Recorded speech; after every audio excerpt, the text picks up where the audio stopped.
Good morning, everybody. My name is Raluca Bercea. I'm a law professor from the Law Faculty of the West University in Timișoara, and I'm in charge with the UNITA EGAI project on behalf of UVT. I'm very happy to be able to welcome you here after all the emails and messages that we have exchanged during the last weeks.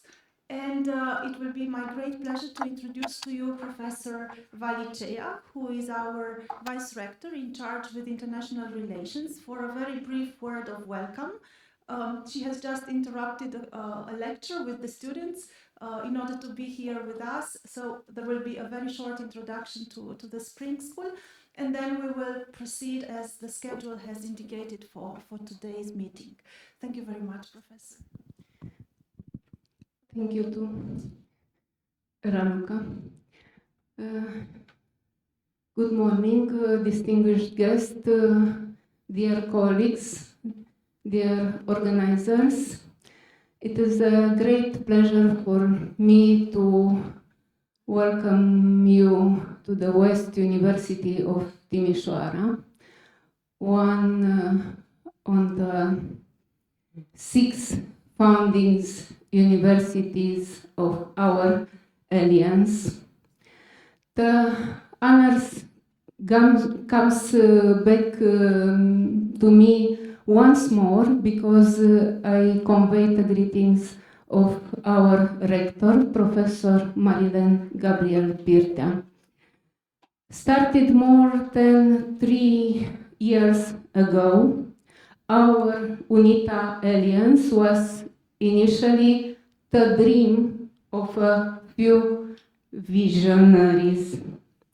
On the one hand, the European policy of creating networks of European universities seemed difficult to achieve, even idealistic, and not even the universities had a clear sense of what was stuck.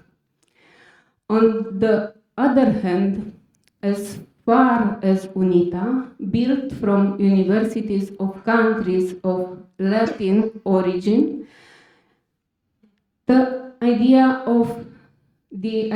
of safeguarding national languages, all Romance languages, by practicing intercomprehension was an additional reason for reservations, maybe dubbed, maybe even denial at times. Only today, when we are in phase 2 of UNITA, in the process of building a UNITA European University, even the most reserved have begun to contribute to this common effort with benefits for all. In the dynamic landscape of European higher education, UNITA Universitas Montium emerges as a beacon of innovation and collaboration. Now, UNITA brings together 12 comprehensive universities with different sizes and trajectories, building on the achievements of the first phase UNITA. We intend to transform the way we cooperate, educate, do research, innovate, and reach out to society. Well, within 10 years from now, our learners will be able to choose their personalized, multilingual, and international study paths from a rich learning offer. Sounds good, doesn't it? I wish you to be aware that you are among those who are contributing in their own way to this visionary construction. Your presence here at one of the UNITA universities It's a pleasure for us and for me. Thank you all and a lot of success.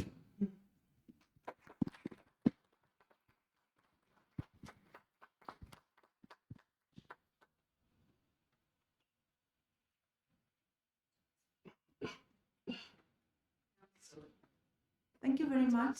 Thank you very much, Professor Chea. There will be another welcome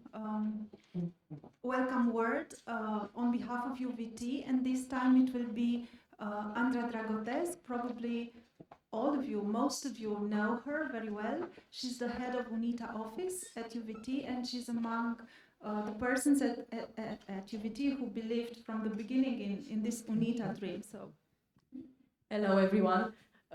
I don't like sitting at this table, so if you can allow me to stay here, I'll address you from here. As I think I already know everyone here, and you already know me. So my name is Andra Dragotesc, and I am with UNITA since the beginning of time, or since the beginning of the UNITA time.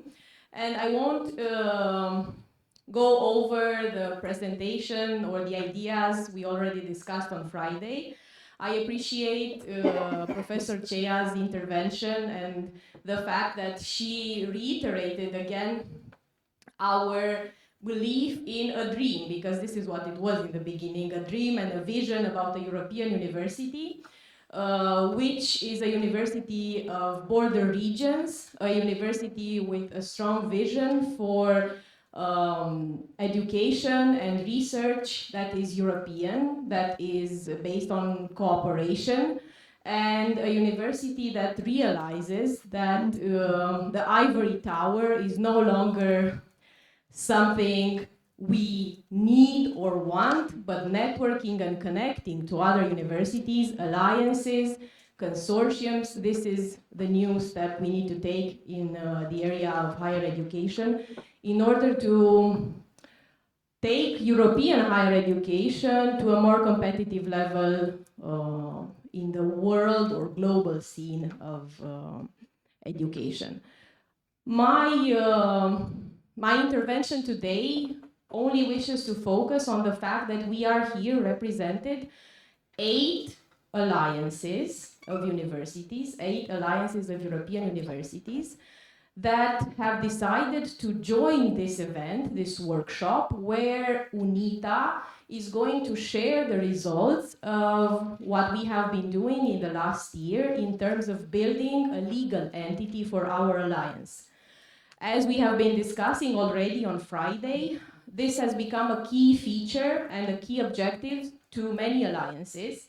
Having a legal entity is no longer an option, but rather a clear objective, a clear step that we all need to take as alliances in order to become more sustainable, stronger, and more integrated.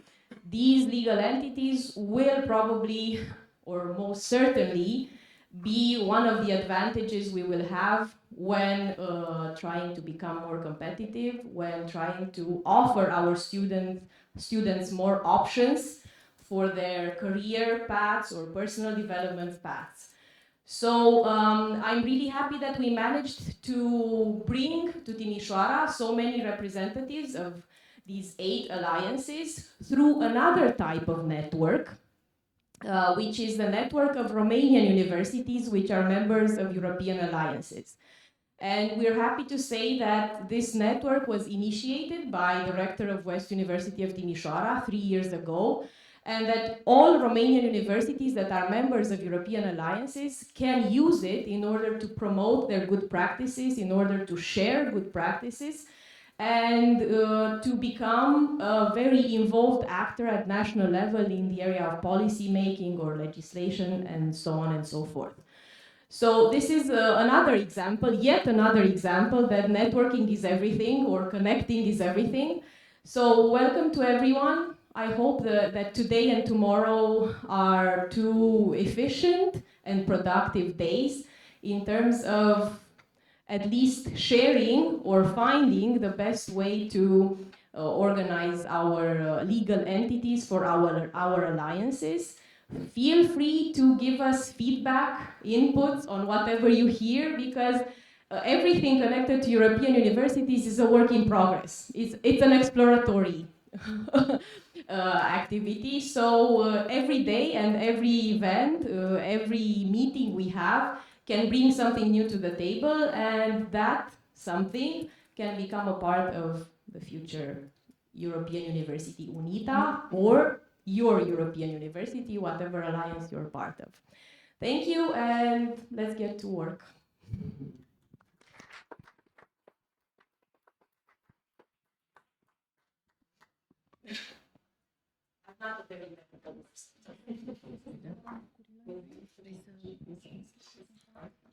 All right, we will switch, and because we're in a bit of a strange position, both organizing and speaking at the same time.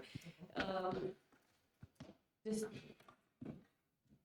until Raluca finds her presentation and can start with an introductory presentation, basically the notion and the idea of an EEIG as a collaborative tool between universities. This is the instrument that, as you know, has been selected by the UNITA Alliance in order to set up a legal entity. This legal entity already exists, so it is not merely an objective, it is something that is already in place, and it's starting to become operational. I'm sure we will hear more about this over today and the next day. And I think at this point we can time the presentation. Right. Works. Oh, I will. So the reason why we have decided to begin by this very brief presentation of our EGAI project is that maybe some of you were not able to attend the meeting, the online meeting on Friday, and just to set the stage for the discussions that will follow today and tomorrow. First of all, maybe you know a little bit about UNITA, who is now in the second phase of its consolidation. At the beginning, UNITA 1.0 consisted of 6 partners, the ones that are mentioned here in green, and then 4 new partners added to our initial consortium, and 2 associate partners that are mentioned at the bottom of this slide. And when we were during the UNITA 1 phase, a task force has been consolidated within one of the work packages in VP8, I think. Sorina was one of the members, but other participants here as well. And the purpose of this task force was to ensure sustainability within the second phase of our alliance. And one of the main ideas that this task force developed was to propose a legal form, a legal entity that together with the partners in the alliance could ensure exactly this, the sustainability of our partnership and the consolidation of the alliance in the second phase. And a legal analysis was developed on that occasion. And the group came with the idea, the proposal that the group made to the alliance was the EEIG, which is an association of moral persons designed to facilitate or develop economic activities of its members by a pooling of resources, activities, or skills. Of course, the words that are underlined on the slide, the economic activities, functioned as a warning towards the group of experts, because they tried to propose a legal means to ensure the academic cooperation, while these economic activities could have functioned as an element that would not agree with the purpose of this academic cooperation. However, there have been 4, I think, main reasons why this legal form has been chosen. First of all, the regulation. So this legal form of cooperation was already established by secondary legislation at the level of the EU. And secondly, the very wording of the regulation explained that such an entity would be different, in fact, from a regular company established to make profit by its purpose. And this purpose of the EEIG consisted in facilitating or developing the economic activities of its members. The activity of the EEIG was supposed to have an auxiliary character and to empower the members of the association, of the partnership, to fulfill their own purposes. Secondly, therefore, the concept of economic activity was able to be broadly construed, which was considered to be an advantage for the transition between the purely economic activities to academic cooperation.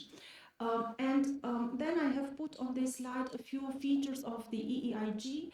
At least two members from different EU countries does not necessarily have to be founded with capital, which was considered also an advantage, and members are free to use alternative means of financing, which is exactly what the members of UNITA thought that they would be doing. Its official headquarters must be within the EU. However, they may be transferred from one EU country to another. And then each member of the EEIG has one vote, although it is possible to give certain members more than one vote, provided that no one member holds a majority of the votes. As I mentioned, the group was not intended to make profit for itself. The profits of the EEIG will be deemed to be the profits of its members and will be apportionated either according to the relevant clause of the contract or in equal shares. Also, what was kept in mind by the members of the group was the flexibility of the object and the flexibility of the organization of the EEIG. And this was the third element that was taken into account when the UNITA task force decided upon this legal form of cooperation, and also the lack of formalism that would not imply authorizations from the authorities that we usually have involved in the establishment of academic bodies. So these four key elements were the ones that determined the task force to propose the EEIG as a form of our consolidation within UNITA to face. Of course, several alternatives have been taken into account, but for various reasons that are mentioned here, they have been omitted as solutions. First of all, the European grouping of territorial cooperation that was also is also regulated at the level of the EU, so it could have been an interesting element. However, the procedure of establishing such a grouping was more complicated than in the case of the EEIG, and as the name indicates, it implies contiguity of the member states. Transborder cooperation is the type of cooperation that is usually taken into account by an EGTC, and that was not the case of the members of our alliance. Then the Societas Europea, which, however, supposes restrictions imposed by the national legislation, and our French colleagues explained to us why that would be difficult in France, for instance, to choose such a form of legal entity on account of the difficulty for the public authorities to establish non-profit entities. And the third element that was taken into account was the European Research Infrastructure Consortium. As the name indicates, however, it is restricted to research, while our alliance was much broader in its purpose, also including activities with students, comprehension as a tool, and also the enhancing of the idea of the European citizenship. So the purpose of the alliance was broader than research proper. So once we have established the EIG as a fit form for a legal entity, the group of experts, the task force, warned that the fact that we have chosen this form of cooperation does not mean that it necessarily fits all the purposes that are the purposes of an academic cooperation. And here is in fact the beginning of this project. The EEIG, the UNITA University's Montium EEIG, was established at the beginning of January 2023. It was registered at the Chamber of Commerce and Industry in Turin, and immediately after, the alliance, together with the EEIG, responded to a call. Pilot institutionalized EU cooperation instruments to explore the feasibility for a possible European legal status for alliances of higher education institutions, which is in fact the framework of our project that is presented to you today. In the first phase of UNITA, the Alliance has already conducted the analysis of the legal forms that I have just mentioned, and identified the EEIG as a suitable one. Whereas the EGAI project is about to offer a more substantiated and detailed approach, not only to continue to carry on this legal analysis that was already performed in the first phase of our alliance, but also to test the EIG and to determine the limits of its adaptability for academic cooperation. We intended, through this project that is about to end this month, at the end of this month, to render the EIG completely operational, also to observe the way in which it functions, to identify the necessary features of a legal form specifically conceived for inter-university cooperation, such as the EGAI. And not only this academic interest of this project, but we have also contemplated the recruitment within the EIG of 100% general director, a project writing, a project engineer, 3 IT positions hired directly by the grouping or seconded by the partners. So there has been this very practical stake of the project, and today and maybe tomorrow as well, my colleagues will tell you about the way in which this has been managed to be done. I know that there will be presentations about the working groups and the milestones of this project, but just to recall them to you, first of all, to analyze and define the activities that can be entrusted to the EIG, then to elaborate a toolkit for provision of personnel, transfer of data and material resources. This is, in fact, the toolkit that we will be presenting to you, and the elements of it, which are already available to you on the G Drive that we have created, will be discussed during these 2 days. Then testing the EIG, and there has been a test activity carried out by the EIG. It was a lifelong learning activity that has proven to be a successful one. Then the elaboration of a proposal of EU regulation, and the one who was in charge of this is here, and he will be presenting the regulation that we imagined to improve the existing institutional cooperation EU instruments. And of course, the dissemination activities. A conference took place in Chambéry a week ago already, and a seminar in Pau. And of course, there is this spring school that is a little bit different from the purely academic events in Chambéry and Pau. We want to have a practical insight of what has been done at the level of our alliance. This is again the schedule for today and tomorrow, and I will be finishing here. Thanking you once again for being in Timișoara and being part of this event. We will shift the places again. Yeah. Thank you. Thank you. I think well, etiquette as you prefer it, whichever feels natural.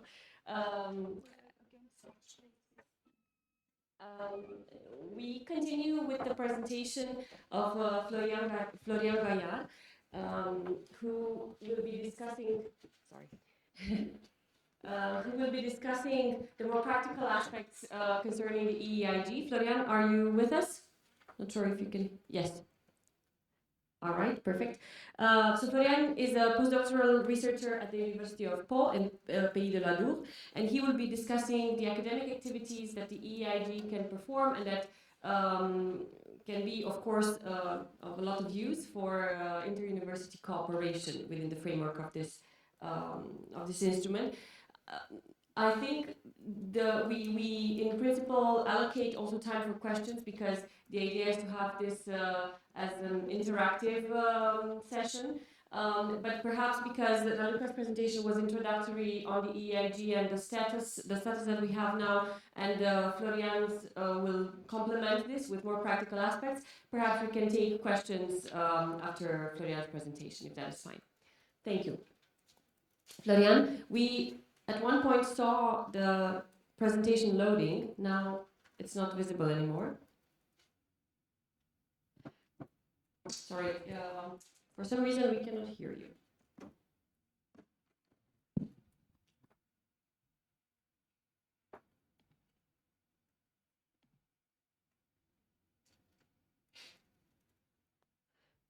I think you can hear us, but unfortunately we are not hearing you. Your microphone is not muted.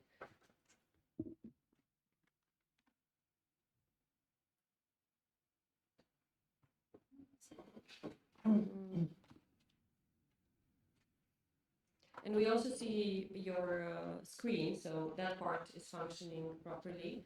It's just that the sound is not being taken over. And in the first part of the meeting, we had tried this and it worked.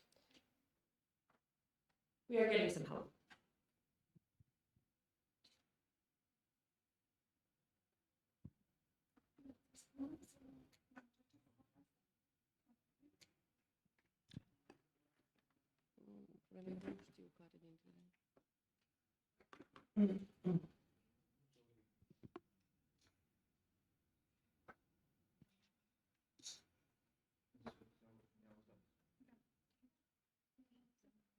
Da, ei auzeau. Noi nu auzim pe dânsii. Și Alina vorbea, dar nu. Da. Yes, we don't hear him. And we don't hear you, Alina, either at this point. Nu, că tocmai am dat aici. Acum să schimb, haideți. E scară. Sau fi.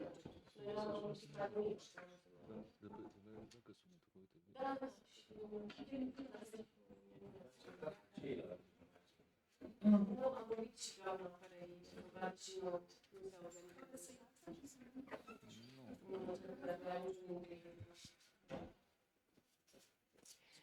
Apologies for that. If you can be patient a little bit, we're solving this issue.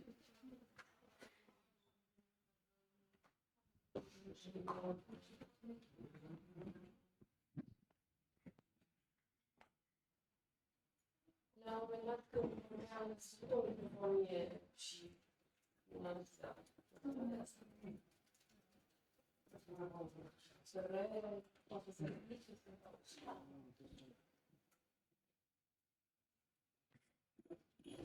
all right. I think this might be Florian. Can you say something?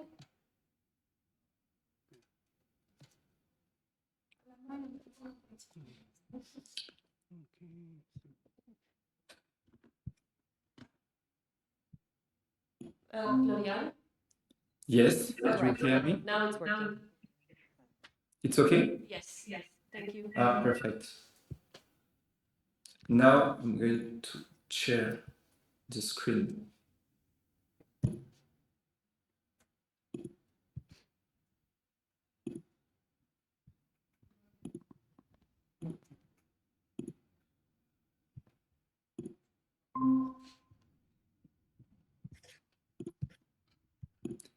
Do you see the screen? Yes, we do. It's okay. We can start. Yes, it's visible behind your image, so. Sorry.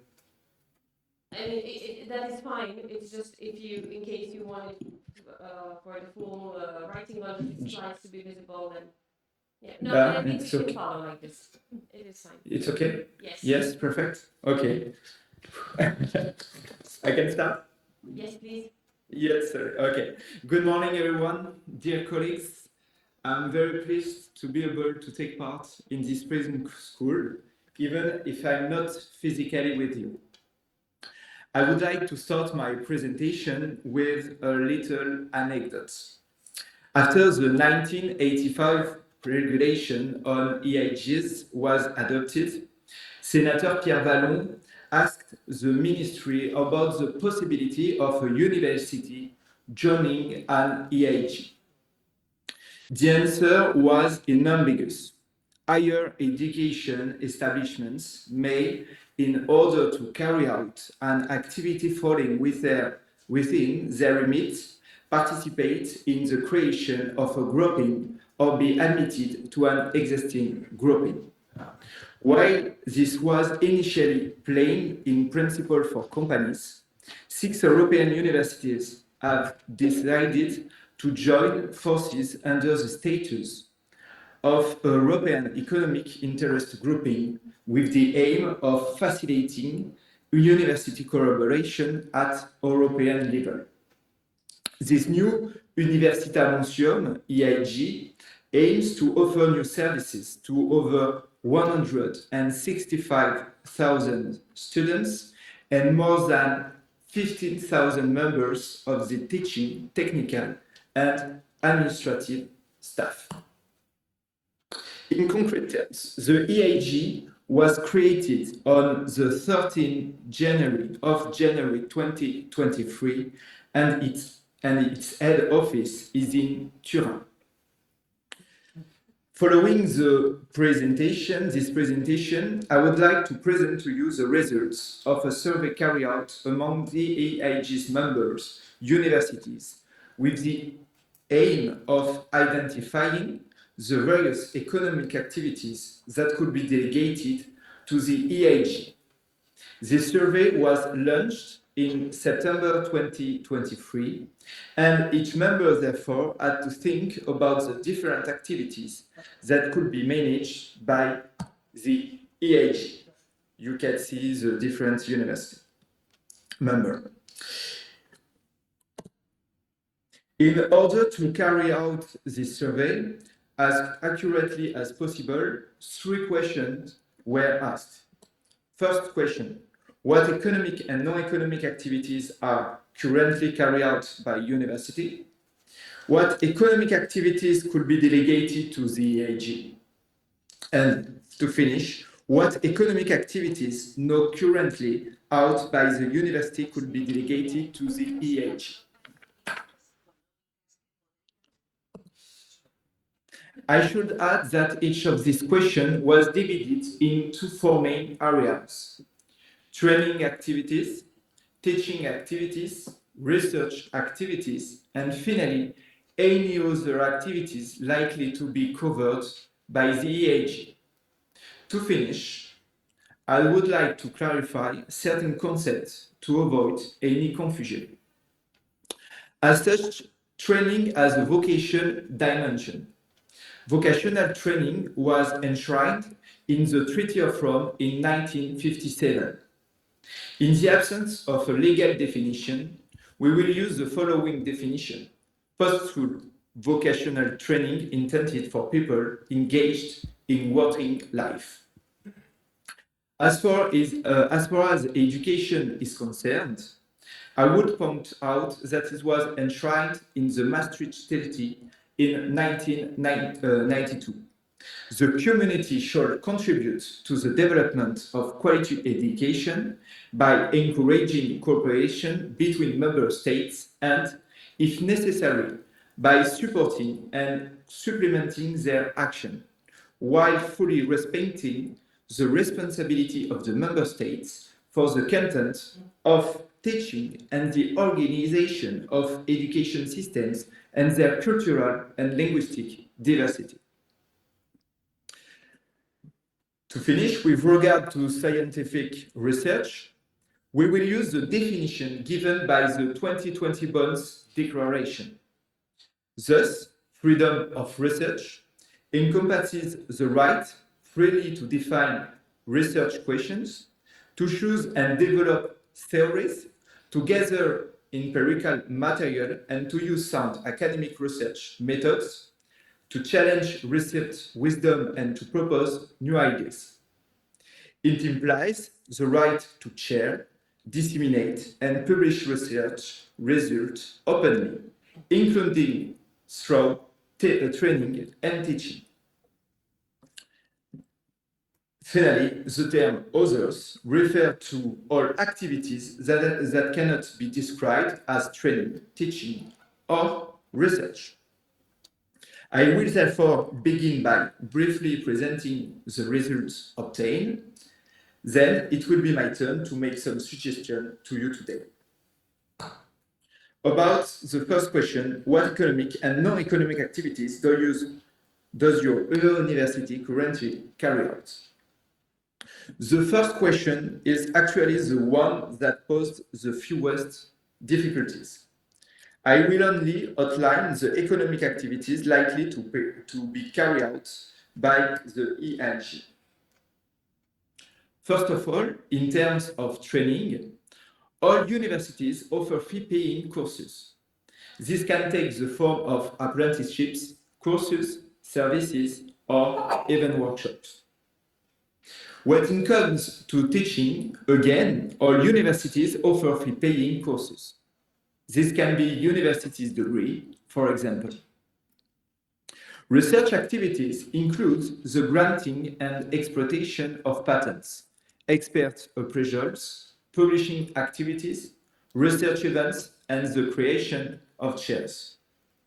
Lastly, activities other than training and research include space rental, lecture theatres, university halls of residence, sale of official products, validation of prior learning, classroom rental, and university restaurant services.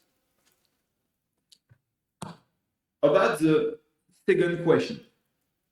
In terms of training, it is proposed that the EIG should be able to provide ongoing or sandwich training courses by suggestion, various teaching aids, seminars, conferences, audio, files, or any other means of providing such training. The University of Saragossa proposed that the EIG should develop an economic model to encourage the granting of microcredits. As far as teaching is concerned, there are many elements similar to training. Continuous or sandwich courses are proposed. This can take the form of seminar or even online conferences. In terms of research, the member universities offer publishing activities. They can take various forms, audio and written, conferences, program and even assistance with the promotion of various startup companies may also be part of the EIG's objectives. It should be remembered that the purpose of the companies concerned will be exclusively to promote research or innovation. Finally, with regard to other activities, if the EIG owns rooms, it will be possible to offer space for hire to other organizations. The EIG-1 staff could also be mobilized to assist with translation, analysis, or any other form of expertise. To end on this point, I took an interest in browsing the website of each of the universities, and I noticed two things. First of all, there is a large core of activities that enable all members to participate in and promote common disciplines such as science, mathematics, law, history, and even arts. All these disciplines can therefore easily be the subject of collaboration between universities. On the other hand, and this is my second point, some activities only concern certain universities. For example, the theology degrees worded by the University of Timisoara has no equivalence between the member universities. It will appear that this activity cannot be delegated to the EAG, since we will point out that only ancillary activities can be delegated to the EAG. To finish, third question. It is difficult for the member universities to draw up an exhaustive list, so I will take the liberty of looking ahead. First of all, in terms of training, we will take the example of Instituto Politécnica de Guarda in Portugal, which offer a catalog of courses designed to broaden and consolidate professional qualification. 3 sectors are targeted: management, tourism, and hospitality, and health and safety at work. Under this hypothesis, we could imagine professionals requesting training provided by several universities. The universities concerned would be those targeted by professionals wishing to set up in one of the countries where the universities are located. This training would enable professionals to familiarize themselves with the various national systems and practice with a view to establishing themselves more easily. In terms of teaching, we can imagine a platform offering online courses. And so there are 2 possible scenarios. The first hypothesis concerns people from outside the EAG who will be able to access these courses in return for payment. I will take the example of the Université numérique juridique francophone, UNGF. It will be possible to offer single courses of packages giving access to all the courses on the platform. In France, for example, there is a platform offering free online courses to all students enrolled in one of the 63 members' universities. The second hypothesis concerns the possibility of a student registering at one of the EAG members' universities and also paying an EAG registration fee. Suppose a student enrolls at the University of Turin. He will pay a membership fee to join the university and a membership fee to the EAG. The students would follow courses at the various member universities over varying periods of time.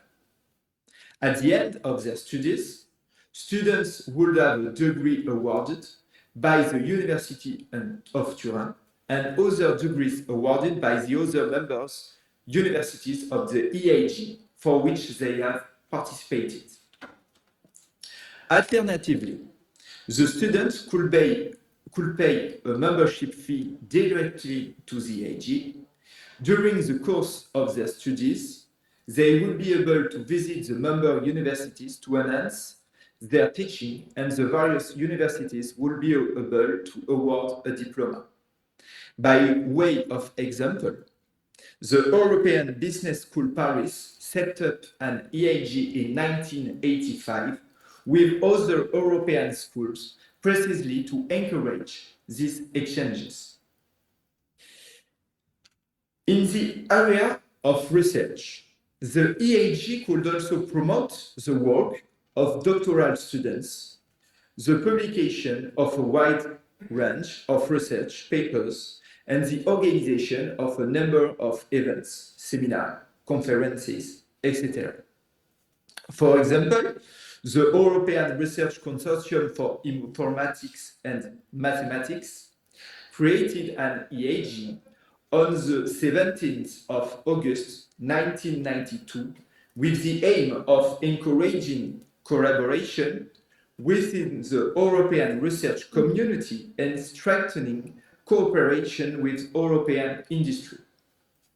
Finally, for other activities, the EIG could set up a website where anyone could request consultations. And if the EAG becomes the owner of an establishment, it could offer rooms for hire to various organizations for seminar, conferences, or other purpose. In conclusion, while it's true that the EAG is currently presented as a transitional status, the fact remains that it remains an effective tool for cooperation. Many concrete examples confirm this.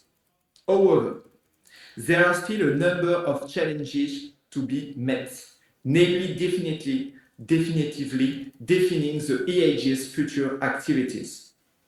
The precise role that the EAG should have in relation to its member, and lastly, what activities the EAG will be able to carry out with organizations outside the EAG. If all the members of the EAG move in the same direction, there is no doubt that this new experiment with a university dimension will be a success. Thank you for your attention.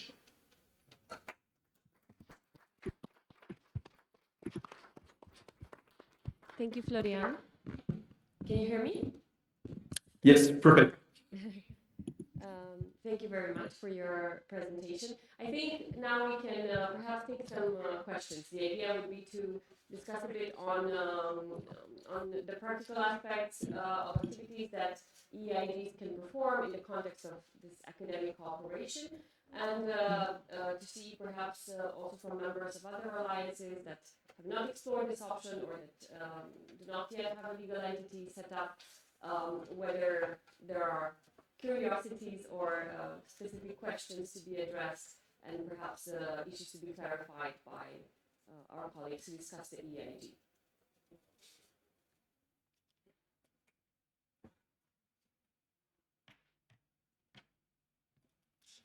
No questions? Yes, please. Hello. Alexander Goyno from Montium. Just a second, I'm bringing the mic so that the people online can also hear you. Hello. I'm Alexander Goyno from Polytechnica University of Bucharest. I don't know if I understood correctly. When the students graduate on EIG, University of Torino gives the degree, and the others member offer a certificate. I understood correctly.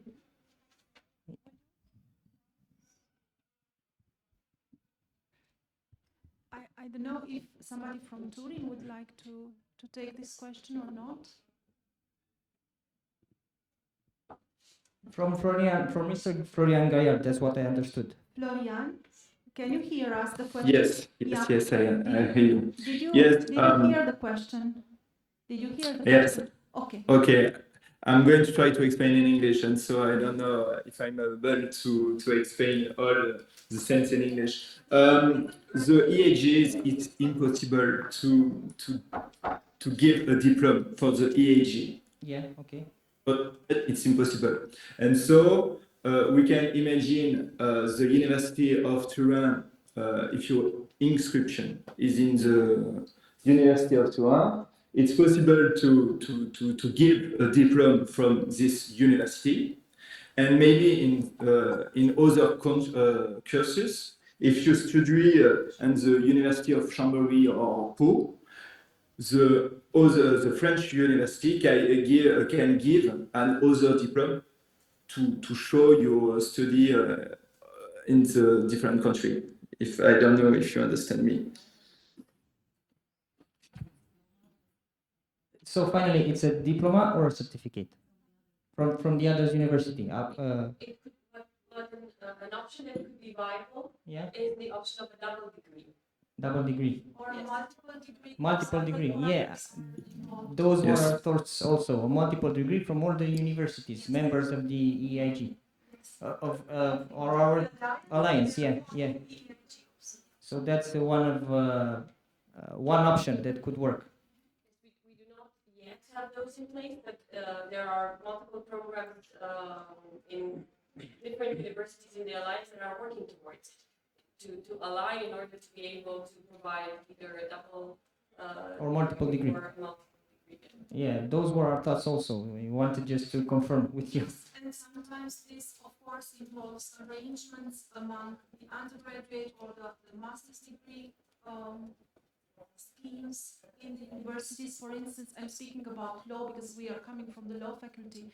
And in Timișoara and Turin, we are about to decide upon such a double degree. But in Romania, as you know, law, the undergraduate studies are of 4 years, whereas in Turin it's 3. Okay. And the master's degree is 1 in Romania and conveniently 2 in Turin. Therefore, there will be a double degree comprising both. So there would be arrangements in order for this to happen, but this is feasible. We have already accommodated the curricula, and it could be done. Yeah, that's why I wanted to ask, because I'm responsible for the legal part in this alliance for making this legal entity, and I thought it was a good place to ask this question here. Yeah, thank you. Thank you. I think Janina online wants to intervene. I just wanted to add on the question of the European degree in parallel to the works we do here on the question of a legal entity. There are also works in Europe working on a European degree. This is new, it's just as old as the works we started on the legal entity, but the idea is to go one step further than joint or double degrees or triple or however you want to make it. So I think also in this area we will see a lot of development in the coming years, and the question, how can an alliance with many members provide something without having to layer several various national regulations, which in the end will make it impossible, because in detail regulations might be contradictory in detail. So also here, I think it's worth watching out what's going to happen over the coming time. Indeed, now I think we are working with the tools we have at this stage, but yes, there might be developments in the area of a European degree as well. And Janina is mentioning the fact that in parallel to the 4 projects that were financed by the European Commission to experiment with the legal status, there are, if I'm not mistaken, 6 projects that are experimenting with the European degree. So, right? Perhaps if we have other questions or observations on this. If not, we continue with the presentation of Janina Fengen, who will be discussing another tool that is being experimented with in the framework of another alliance. Janina is the Deputy Secretary General of the European University of Technology, UNITA+. They are part of the STIX Alliance, and they are moving towards an EGTC. Our understanding is that EGTC is not yet created, but that there are steps that have been taken to create it. Janina, thank you for being with us. Thank you very much for having me. Thank you for introducing me. I'm very happy to be able to show you something a little bit different and advance our discussions on how we might be proceeding in Europe in the future. So I'm coming from the European University of Technology, from the German campus, which is Hochschule Darmstadt in Germany. And we have decided to call our project STIX, which means EUT Plus Status and Structure Experience. And where we come from is that we started out as an alliance with 8 technological universities. Strong in education, strong in research in the field of technology. But what we wanted to proceed is the idea of technology for Europe, meaning Europe is culturally very diverse. I mean, we're all Europeans, but in detail, we can enrich each other a lot, and we have a very linked history in Europe. We have the same ideal. We're all in the European Union, so we follow the same ideas and basic values. And our approach was that we need a human-first approach in this world. We just don't need to do technology for the sake of technology and be happy to have something wonderfully new developed, but to make sure that technology is valued also for its consequences and usages. So as you can see, EUT Plus is spanning all across Europe. So we have the north, the east, the south, the west, and in the middle a little bit. We started out with 8 partners, but we took on board a 9th partner now in the second phase we are in. So we have added friends in Italy. So we are 9 now working together. And we express our motto as European values, empowering technology. So this is where we work on, and we try to develop education for our student that follows this, and we try to develop that for our own way of how setting us up as a European university. So when the possibility came along to work and experiment in the field of a legal status for an alliance, we jumped on board and we said, okay, let's try out and pilot how an institutionalized EU cooperation instrument might work for us and how it might be feasible for us to obtain a legal status. Because we have been a network of partners who have been working together, but in contrast to some other alliances, we are not looking on a very long history and we do not yet have anything, be it an association or a foundation, according to any of the national laws of one of the members. What we try to do is saying, okay, our transnational cooperation needs a new level of intensity if we really want to go ahead. To really have a European dimension in higher education, we have to grow together and make sure that we become stable.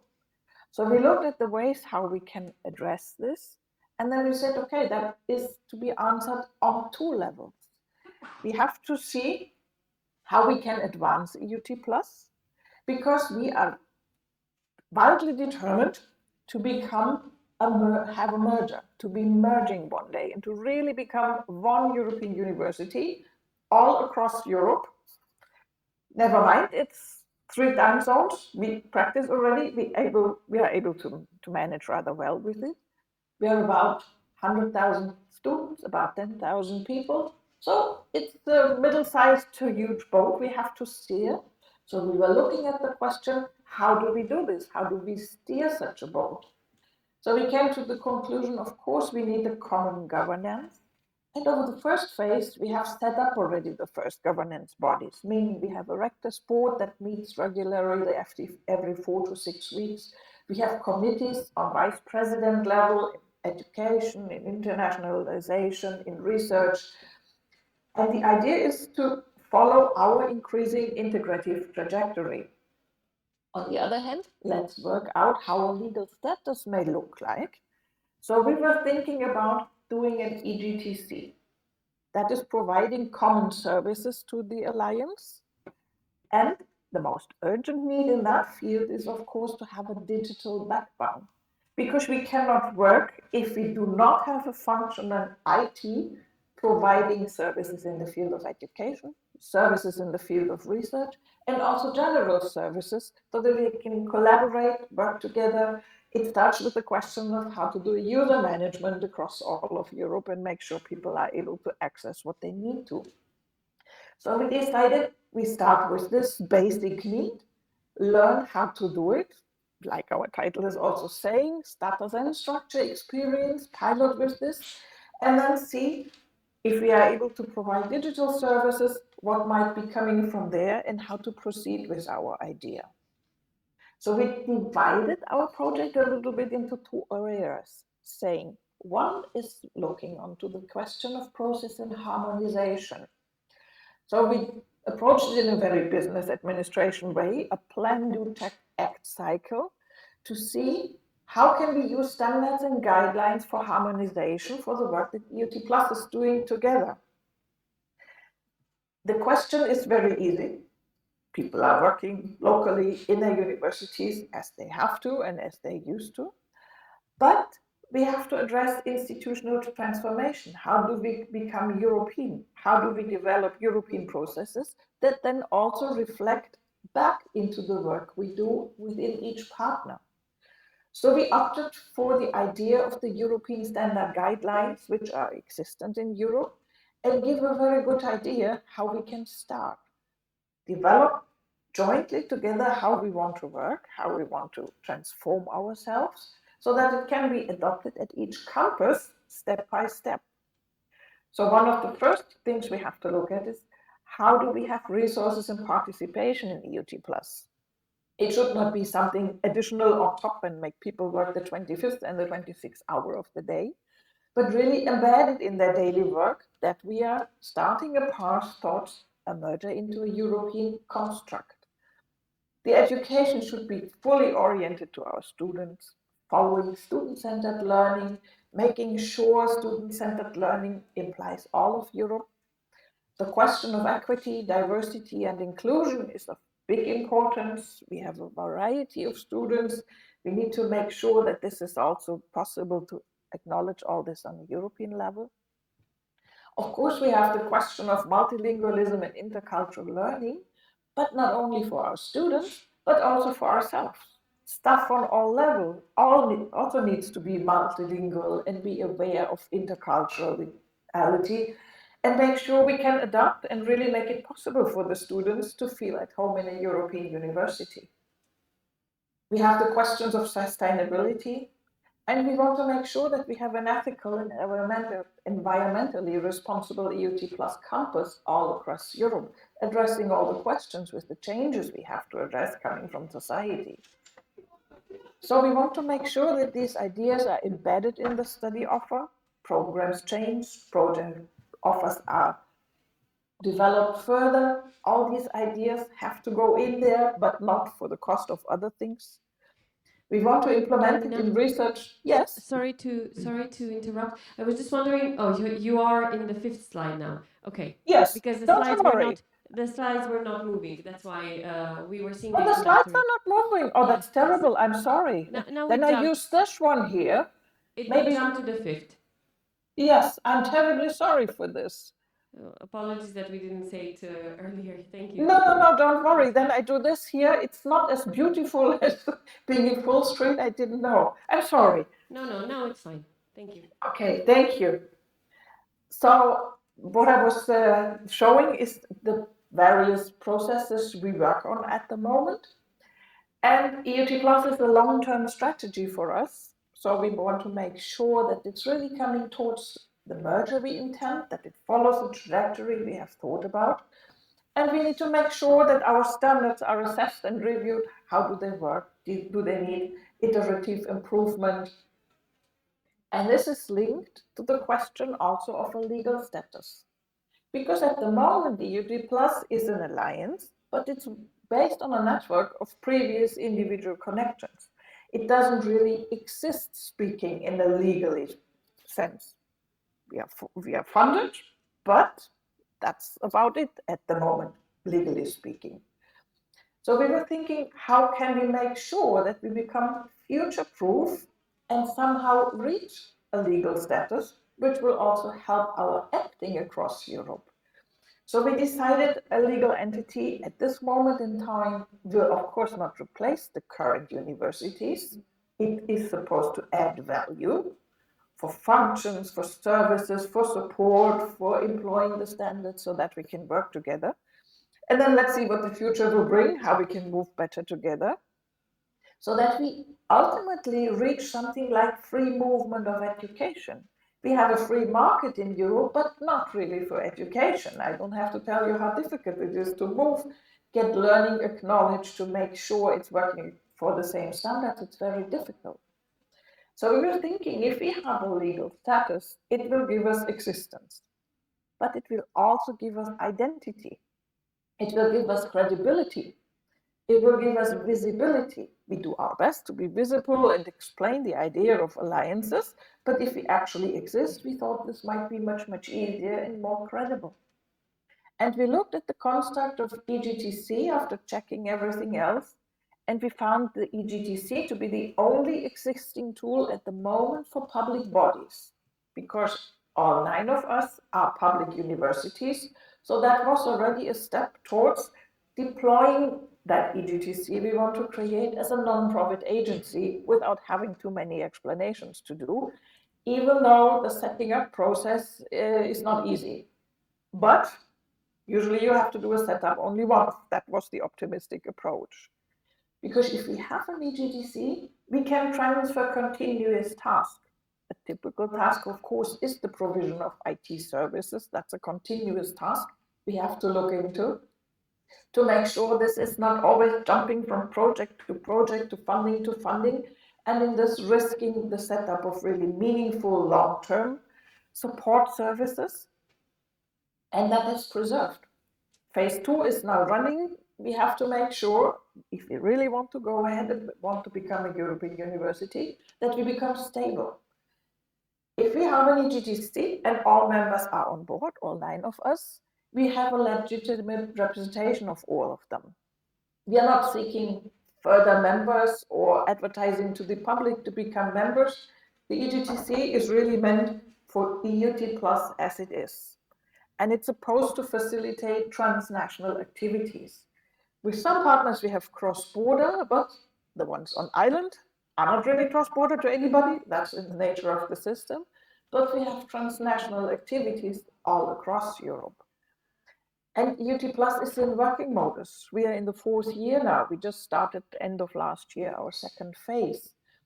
And the need for unambiguous information distribution is increasing. We need more and more. The more activities are developed, the more results are achieved, the more we need to accumulate information, use it, make sure it flows back into the partners where it is needed.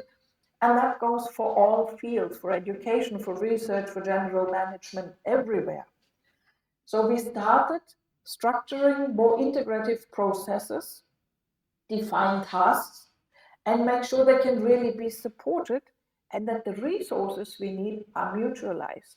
Meaning somebody has already a tool that is meaningful, maybe that can be extended.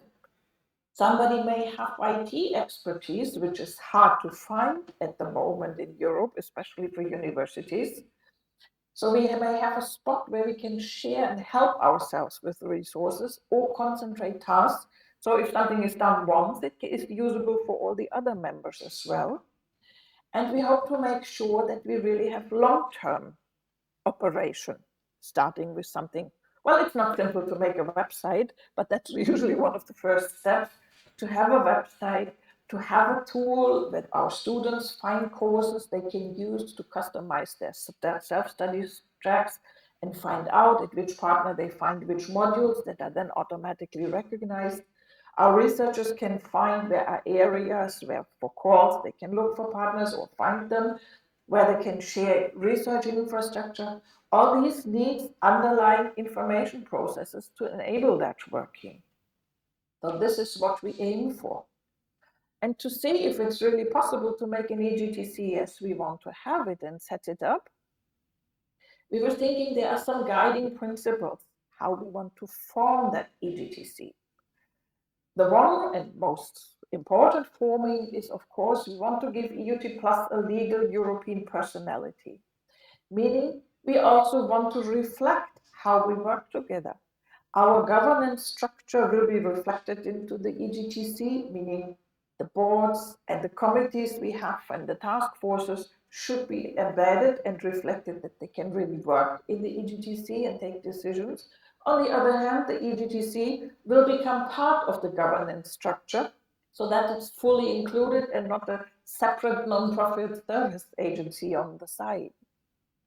We chose the EGTC because, as I was saying, it reflects public authorities, even though it has the flaw at the moment that every power we have awarded to us, we cannot execute as an EGTC. But we can provide services. And we did a very big analysis what services might be needed.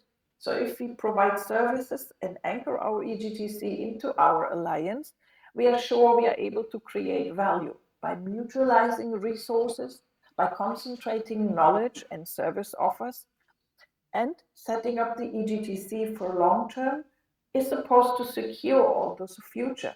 Whatever comes after phase 2 and how it will be developed, we have already a future-proof point where we can put hardware or purchase software or employ people outside of all these short-term perspectives of project-based management. So we did a huge analysis matrix. This is just a tiny screenshot. I'm totally aware that it's hard to read, but I just wanted to show you how we proceeded. So we looked at each area to see what is needed and what does it entail? So looking at the service, how it will be provided, goes back to the question, do we need some contracting to be done? Do we need expertise? Do we have the expertise? Do we need to source externally? The same goes for a system choice. Do we have something already in-house? How can we make sure usage all across Europe is done legally properly, meaning with looking onto GDPR, looking onto how to work with own development, with the rights on own developments. Look at the technical realization. How do people have access?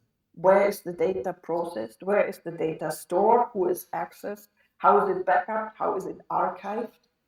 And how does what we develop fit into the overall IT landscape of EUT Plus? So that we really do not install something separately that does exciting services nobody can really deploy, but to make sure it fits into what we want and be open to the future developments that are coming up soon. Further study programs, further needs, something we call mobility maps, meaning we have clusters where we develop new programs which are now starting to be finally put into place. And the overall enablement of the EGTC, of course, plays also a role. Where is it located? Do we just need a registered office in one of the countries?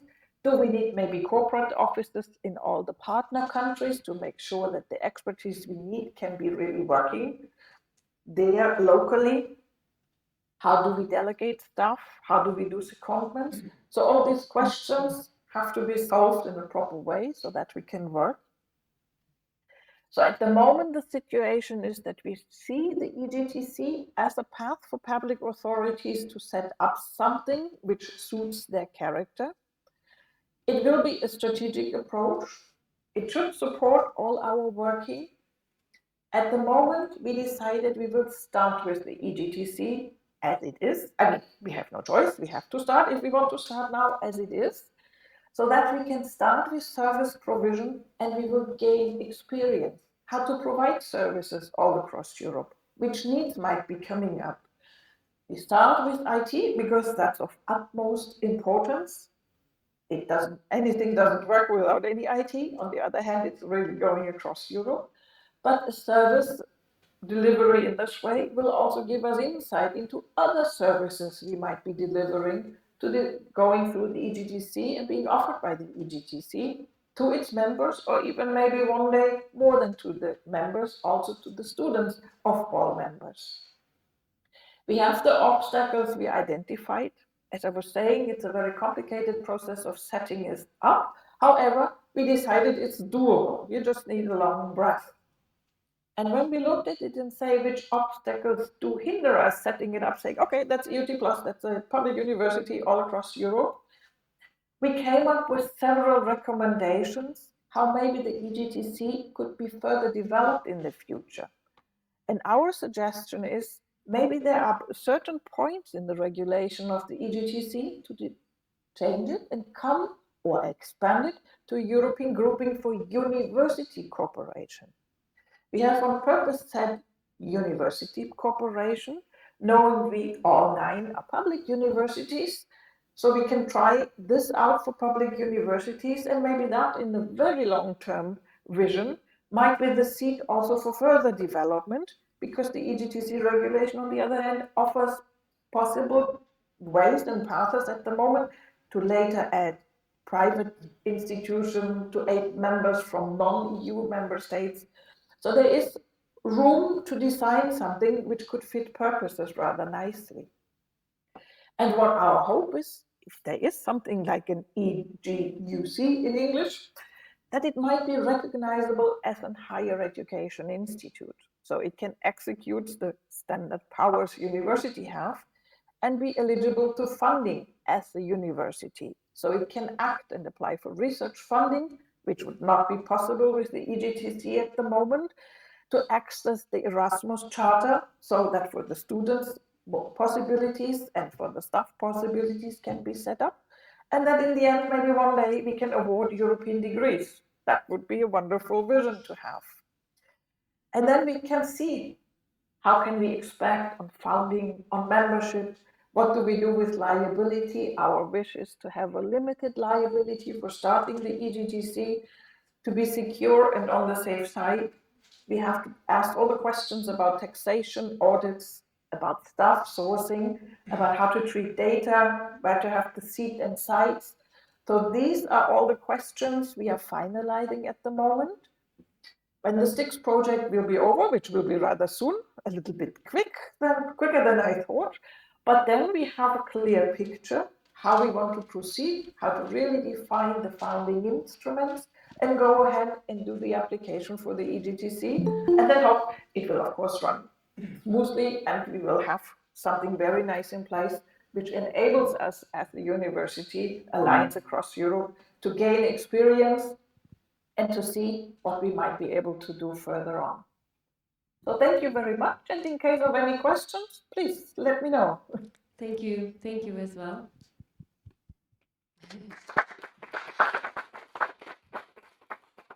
I think I can show you the room as well, Jelena, because the I heard audience it, was there here. are several people. How nice. Hi. So perhaps I can leave the image to the room in case we have questions regarding the EUT Plus experience, their path towards an EGTC or an EGUC, hopefully with a lot of success. Indeed, the Well, we all wish ourselves a lot of success. Yes, to each other and to ourselves as well, because in this process we're allies in a way. Maybe before we take questions or comments, if there are any, Jelena, would you be willing to also share with us your slides so that we can upload them on the Spring School Drive? Yes, I can send them to you. That's no problem. Thank you very much. So, any questions or observations that we might have?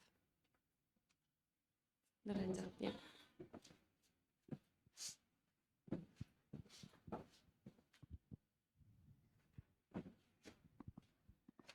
Thank you very much, Jelena, for your very insightful presentation, as always.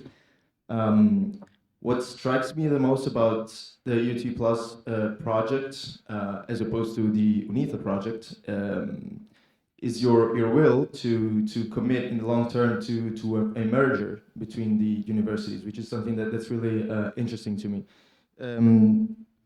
So, like, reading your presentations, I see that the legal entity, which of course can be optimized and better through European regulations, will not replace current universities yet, from your slide. So my question is, given this commitment to merge the universities, is this, just for clarification, is this intended to happen through the creation of an entity that will then replace the universities, like as this EGTC, but like a cooperation instrument, or which is, let's say, regulated at the European Union level, for instance, or is this just a first stage, and then in a future stage you envision a complete merger, and to what extent is this possible given the actual dependency of universities from national legal frameworks, as in to what extent is a possible merger dependent on, for instance, harmonization at a EU level of higher education legal disciplines, if I'm clear. I think I know what you want to know.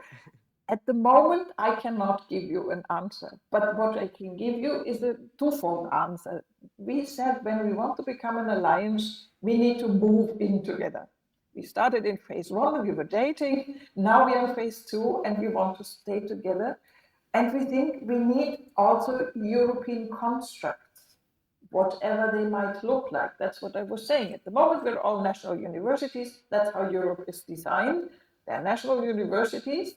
But with an EGTC or any other European construct, they can gain experience already now how it might be to work together.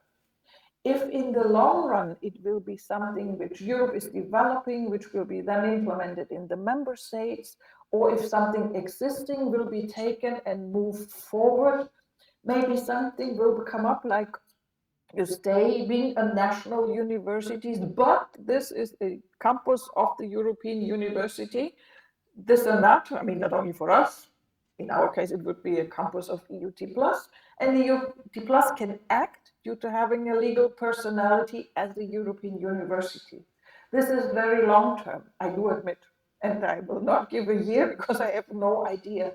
But we decided to work on this version to make sure that the European University is something stable, legally existing, being able to do business at a university, however it will look like.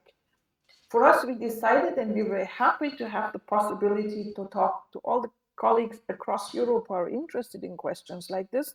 We need to work on a political level and keep on exchanging ideas and experience over the coming years to advance that development of what a European university might really look like in the end.